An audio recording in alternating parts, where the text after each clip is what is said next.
നമസ്കാരം. റാഫ്റ്റർ ഫുട്ബോളിലേക്ക് അവർക്കും സ്വാഗതം. ദേശീയ ടീമുകളുടെ റാങ്കിങ് ഫിഫ കൃത്യമായിട്ട് ഓരോ മാസവും എന്ന വണ്ണം പ്രസിദ്ധീകരിക്കാറുണ്ട്. എന്നാൽ ക്ലബ്ബുകളുടെ റാങ്കിങ് ഇപ്പോൾ മുമ്പ് എന്നത്തേതിനേക്കാളും കൂടുതൽ നമ്മുടെ നാട്ടിൽ ആരാധകരൊക്കെ ഉറ്റുനോക്കുന്ന അല്ലെങ്കിൽ തിരയുന്ന ഒരു സമയമാണ്. എന്നാൽ ഫിഫയുടെ ഭാഗത്ത് നിന്ന് അങ്ങനെ റാങ്കിങ് ഇതുവരെ വരാറുണ്ടായിരുന്നില്ല. ഇപ്പോൾ പക്ഷേ കൃത്യമായിട്ട് ഒരു റാങ്കിങ് ടൂള് ഫിഫ അവതരിപ്പിച്ചിരിക്കുകയാണ്. ഫിഫയുടെ ഒഫീഷ്യൽ വെബ്സൈറ്റിൽ നമുക്കത് കാണാം. അത് പക്ഷേ കൃത്യമായ ഒരു ഉദ്ദേശത്തോടു കൂടി അവതരിപ്പിച്ചതാണ്. അടുത്ത ഫിഫ ക്ലബ്ബ് വേൾഡ് കപ്പ് ഒരു വമ്പൻ സംഭവമാക്കാൻ അവർ ആഗ്രഹിക്കുന്നു. 32 ടീമുകൾ കളിക്കുന്ന ബൃഹത്തായ വേൾഡ് കപ്പാണ് 2025 US വെച്ചിട്ട് നടക്കാൻ പോകുന്നത്. അതിൻ്റെ ഭാഗമായിട്ടാണ് ഇപ്പോൾ ഈ ക്ലബ് റാങ്കിങ് ഫിഫ കൊണ്ടുവന്നിരിക്കുന്നത്. അതിലേക്കുള്ള യോഗ്യതയുടെ ക്രൈറ്റീരിയ ഒക്കെ നേരത്തെ ഫിഫ പറഞ്ഞതാണ്. അതായത് കഴിഞ്ഞ 4 വർഷങ്ങളിലെ കോണ്ടിനെന്റൽ ചാമ്പ്യന്മാർക്ക് നേരിട്ട് യോഗ്യത ലഭിക്കും. മറ്റ് ടീമുകൾക്ക് പിന്നെ ഈ റാങ്കിങ് നോക്കിയിട്ടാണ് ബാക്കി ടീമുകൾക്ക് യോഗ്യത കൊടുക്കുക. അതിനു വേണ്ടിയിട്ടാണ് ഇപ്പോൾ ഈ റാങ്കിങ് അവതരിപ്പിച്ചിരിക്കുന്നത്. ഏതായാലും ഓൺലൈനിൽ ആർക്കും ട്രാക്ക് ചെയ്യാം. അതായത് തങ്ങളുടെ ക്ലബ്ബ് ഈ ഒരു ഫിഫ ക്ലബ്ബ് വേൾഡ് കപ്പിനായിട്ടുള്ള ആ ക്രൈറ്റീരിയയിൽ എവിടെ നിൽക്കുന്നു എന്ന് മനസ്സിലാക്കാൻ ഈ റാങ്കിങ് ഉപകരിക്കും. ഓരോ മത്സരത്തിന് ശേഷവും ഈ റാങ്കിങ് പുതുക്കിക്കൊണ്ടിരിക്കും എന്നും ഫിഫ ഇപ്പോൾ വളരെ കൃത്യമായിട്ട് അറിയിച്ചിട്ടുണ്ട്. റാങ്കിങ്ങിന് കൊടുക്കുന്ന പോയിന്റുകളുടെ കാര്യം അവർ പറയുന്നുണ്ട്. ഒരു മത്സരം സമനിലയായാൽ 1 പോയിന്റ്, വിജയിച്ച 3 പോയിന്റ്. ഇപ്പം യുവേഫ ചാമ്പ്യൻസ് ലീഗോ അങ്ങനെയുള്ള കോണ്ടിനെന്റൽ മത്സരങ്ങളാണെങ്കിൽ അടുത്ത സ്റ്റേജിലേക്ക് പ്രോഗ്രസ് ചെയ്താൽ 3 പോയിന്റുകൾ കൊടുക്കും. ഇതാണ് ആഗോളതലത്തിൽ അവർ ക്ലബ്ബുകൾക്ക് വേണ്ടി അപ്ലൈ ചെയ്യുന്ന രീതിയെങ്കിൽ യുവേഫയുടെ കാര്യത്തിൽ നമുക്കറിയാം, യുവേഫക്ക് ഒരു കൃത്യമായിട്ടുള്ള യുവേഫ കോഎഫിഷ്യൻറ്റും മറ്റുമൊക്കെ ഉണ്ട്, ക്ലബ് കോഎഫിഷ്യൻ്റ് ഉണ്ട്. അപ്പോൾ അത് തന്നെയാണ് ഇവിടെ അപ്ലൈ ചെയ്യുക. അപ്പം യുവേഫ ടീമുകൾ വിജയിച്ച 2 പോയിന്റുകൾ, സമനിലയായാലും 1 പോയിന്റ് എന്ന രൂപത്തിലാണ് അവർ കൊടുക്കുന്നത് എന്ന് കൃത്യമായിട്ട് പറയുന്നുണ്ട്. ക്ലബ്ബ് വേൾഡ് കപ്പിന് 32 ടീമുകളാണ് എന്ന് പറയുമ്പോൾ അതിൽ 12 ടീമുകൾ യുവേഫയിൽ നിന്നുണ്ടാകും. ഏഷ്യയിൽ നിന്ന് AFCയിൽ നിന്ന് 4 ടീമുകൾ, ആഫ്രിക്കയിൽ നിന്ന് CAFൽ നിന്ന് 4 ടീമുകൾ, കോൺകകാഫ് അതായത് നോർത്ത് ആൻഡ് സെൻട്രൽ അമേരിക്ക അവിടെ നിന്ന് 4 ടീമുകൾ, കോൺമെബോളിൽ നിന്ന് 6 ടീമുകൾ, ഓഷ്യാനിയ ഭാഗത്ത് OFCയിൽ നിന്ന് 1 ടീം. ഇങ്ങനെയാണ് ടീമുകൾ ഉണ്ടാവുക എന്ന കാര്യം നേരത്തെ തന്നെ പുറത്തുവിട്ടതാണ്. അതൊരിക്കൽ കൂടി ഫിഫ ഓർമ്മിപ്പിക്കുകയും ചെയ്യുന്നു. ഇപ്പോൾ കോണ്ടിനെന്റൽ ചാമ്പ്യന്മാർ എന്ന രൂപത്തിൽ ക്വാളിഫൈ ചെയ്തിട്ടുള്ള ടീമുകളെ നമുക്ക് നോക്കാം. അതായത് കഴിഞ്ഞ 4 വർഷങ്ങൾക്കിടയിൽ ചാമ്പ്യന്മാരായി വന്നിട്ടുള്ള ടീമുകൾ. ചാമ്പ്യന്മാരെന്ന് പറയുമ്പോൾ യുവേഫ ആണെങ്കിൽ യുവേഫ ചാമ്പ്യൻസ് ലീഗ്, ഏഷ്യ ആണെങ്കിൽ AFC ചാമ്പ്യൻസ് ലീഗ്.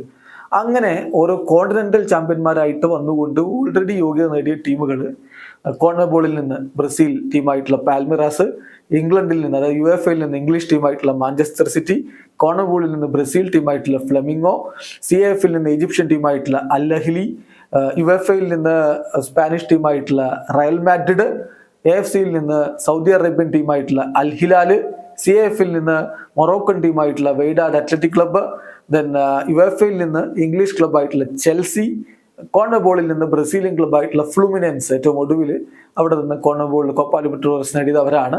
ദെൻ AFCയിൽ നിന്ന് ജാപ്പാനീസ് ടീമായിട്ടുള്ള ഉറാവ റെഡ്സ്, മെക്സിക്കോയിൽ നിന്ന് അതായത് കോൺകകാഫിൽ നിന്ന് മെക്സിക്കൻ ക്ലബ്ബായിട്ടുള്ള ക്ലബ് ലിയോണ്, കോൺകകാഫിൽ നിന്ന് മെക്സിക്കൻ ക്ലബ്ബായിട്ടുള്ള മോണ്ടറി, കോൺകകാഫിൽ നിന്ന് USA ടീമായിട്ടുള്ള സിയാറ്റിൽ സൗണ്ടേഴ്സ്. ഈ ടീമുകളാണ് ചാമ്പ്യന്മാർ എന്ന രൂപത്തിൽ ഓൾറെഡി ക്വാളിഫിക്കേഷൻ നേടിയിട്ടുള്ള. ഇനി ക്ലബ് റാങ്കിങ്ങിലൂടെ ഓൾറെഡി ക്വാളിഫിക്കേഷൻ നേടിയിട്ടുള്ള ചില ടീമുകളുണ്ട്. അത് യുവേഫയിൽ നിന്ന് ജർമ്മൻ ക്ലബ്ബായിട്ടുള്ള ബയൺ മ്യൂണിക്ക്, യുവേഫയിൽ നിന്ന് ഫ്രഞ്ച് ക്ലബ്ബായിട്ടുള്ള പാരീസ് സെന്റ് ജർമൻ, പിന്നെ യുവേഫയിൽ നിന്ന് ഇറ്റാലിയൻ ക്ലബ്ബായിട്ടുള്ള ഇന്റർ മിലാന്, യുവേഫയിൽ നിന്ന് പോർച്ചുഗീസ് ക്ലബ്ബായിട്ടുള്ള FC പോർട്ടോ, യുവേഫയിൽ നിന്ന് പോർച്ചുഗൽ ക്ലബ്ബായിട്ടുള്ള ബെൻഫിക്ക, OFCയിൽ നിന്ന് ന്യൂസിലാൻഡ് ക്ലബ്ബായിട്ടുള്ള ഓക്ലാൻഡ് സിറ്റി FC.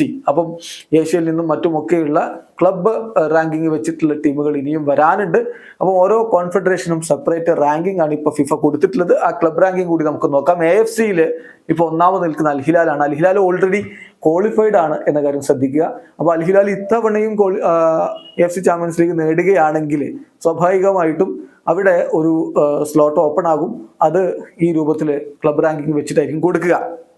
1ാമത് അൽ ഹിലാൽ ഇപ്പം AFCയിൽ വരുമ്പോൾ, 2ാമത് ജോയൻബെക്ക് മോട്ടോഴ്സ്, 3ാമത് ഉൾസാൻ, 4ാമത് കവാസാക്കി ഫ്രണ്ടോലെ, 5ാം സ്ഥാനത്താണ് അൽ നസർ ഇപ്പോൾ വരുന്നത് എന്ന കാര്യം കൂടി ശ്രദ്ധിക്കുക. അതാണ് AFCയിലെ റാങ്കിങ്ങിന്റെ ആദ്യ 5 സ്ഥാനത്തുള്ള ടീമുകൾ. മറ്റെല്ലാ ടീമുകളുടെയും റാങ്ക് ഉണ്ട്, എങ്കിലും ആദ്യ 5 സ്ഥാനങ്ങളിലുള്ളവർ നമ്മൾ നോക്കുന്നു മാത്രം. CAFലേക്ക് വരുമ്പോൾ അൽ അഹ്ലി SC ആണ് 1ാമത് വരുന്നത്, പിന്നെ വെയ്ഡാഡ് അത്ലറ്റിക് ക്ലബ്ബ് 2ാമത്. ഈ 2 ടീമുകൾ ഓൾറെഡി ക്വാളിഫൈഡ് ആണ് എന്ന കാര്യം കൂടി നോക്കുക. പിന്നെ മെമലോഡി സൺഡൗൺസ് FC ആണ് 3-ാം സ്ഥാനത്ത് വരുന്നത്. അപ്പം അവിടെ നിന്ന് ഇനി സാധ്യത, 2 ടീമുകൾ ഇപ്പോഴും സാധ്യത വെച്ചുകൊണ്ട് നിൽക്കുന്നു. ടുണീഷ്യയിൽ നിന്നുള്ള എസ്പെറൻസ് സ്പോർട്ടീവ് ഡി ട്യൂണീസ് എന്ന് പറയുന്ന ക്ലബും സാധ്യതയുമായിട്ട് നിൽക്കുന്നുണ്ട്. ഇനി കോൺകാഫിലേക്ക് പോകുമ്പോൾ ക്ലബ് ലിയോൺ ഓൾറെഡി ക്വാളിഫൈഡ് ആണ്. അവരാണ് 1-ാം സ്ഥാനത്ത് പുതിയ റാങ്കിങ്ങിൽ വരുന്നത്. ഫിലാഡൽഫിയ യൂണിയൻ 2-ാം സ്ഥാനത്ത് വരുന്നു. ക്രൂസ് അസൂല് 3-ാം സ്ഥാനത്ത് വരുന്നു. 4-മത് മോണ്ടറി ഓൾറെഡി ക്വാളിഫൈഡ് ആണ്. 5-മത് സിയാറ്റിൽ സൗണ്ടേഴ്സ്, അവരും ഓൾറെഡി ക്വാളിഫൈഡ് ആണ്. കോൺവോളിലേക്ക് വരുമ്പോൾ 1-ാം സ്ഥാനത്തുള്ളത് ബ്രസീലിയൻ ക്ലബായിട്ടുള്ള പാൽമിറാസ് ആണ്. അവർ ഓൾറെഡി ക്വാളിഫൈഡ് ആണ്. ഫ്ലമിംഗോ 2-മത് വരുന്ന, അവരും ഓൾറെഡി ക്വാളിഫൈഡ് ആണ്. പിന്നെ അത്ലറ്റിക്കോ മിനായിറോ 3-ാം സ്ഥാനത്ത്, ബൊക്ക ജൂനിയേഴ്സ് 4-ാം സ്ഥാനത്ത്, 5-ാം സ്ഥാനത്ത് ഫ്ലുമിനൻസ്, അവരും ഓൾറെഡി ക്വാളിഫൈഡ് ആണ് എന്ന കാര്യം കൂടി ശ്രദ്ധിക്കുക. ഇനി നമ്മൾ യുവേഫയിൽ നിന്നുള്ള റാങ്ക് നോക്കുമ്പോൾ 1-മത് മാഞ്ചസ്റ്റർ സിറ്റി ഓൾറെഡി ക്വാളിഫൈഡ് ആണ്. റയൽ മാഡ്രിഡ് 2-മത് ഓൾറെഡി ക്വാളിഫൈഡ് ആണ്. ബയേൺ മ്യൂണിക്ക് ഓൾറെഡി ഈ നമ്മുടെ ഫിഫയുടെ ഈ റാങ്കിങ് വെച്ച് ക്വാളിഫൈഡ് ആണ്. ചെൽസി ഓൾറെഡി ക്വാളിഫൈഡ് ആണ്, അത് അവർ കോണ്ടിനെന്റൽ ചാമ്പ്യന്മാരായിരുന്നു. PSG ഓൾറെഡി ഫിഫയുടെ റാങ്കിങ് വെച്ച് ക്വാളിഫൈഡ് ആണ്, 5-ാം സ്ഥാനത്താണ് അവർ. 6-ാം സ്ഥാനത്ത് ഇന്റർ മിലാൻ, അവരും ഫിഫയുടെ റാങ്കിങ് വെച്ച് ക്വാളിഫൈഡ് ആണ്. 7-ാം സ്ഥാനത്ത് ലിവർപൂൾ, അവർക്ക് ക്വാളിഫിക്കേഷൻ കിട്ടുമോ എന്നുള്ളതാണ് ചോദ്യം. 8-ാം സ്ഥാനത്ത് FC പോർട്ടോ, ഫിഫയുടെ റാങ്കിങ് വെച്ച് ഓൾറെഡി ക്വാളിഫൈഡ് ആണ്. 9-മത് ബൊറൂസിയ ഡോട്ട്മുണ്ട്, 10-മത് അത്ലറ്റിക്കോ മാഡ്രിഡ്, 11-മത് ഇപ്പോൾ RB ലീപ്സിഗ്, 12-ാം സ്ഥാനത്ത് FC Barcelona, 13 Benfica already ranking വെച്ച് ക്വാളിഫൈഡ് ആണ്. 14-ാം സ്ഥാനത്ത് യുവന്റസ് FC. ഈ രൂപത്തിലാണ് ഇപ്പോൾ ഫിഫയുടെ റാങ്കിങ് വരുന്നത്. എന്തായാലും ഫിഫ ക്ലബ്ബുകൾക്ക് റാങ്കിങ് ആരംഭിച്ചിരിക്കുന്നു. ഒരു അവസാനിക്കുന്ന ഫുട്ബോൾ ലോകത്ത് കൂടുതൽ വിശേഷങ്ങളുമായി റഫ്ലക്സ് എത്താം.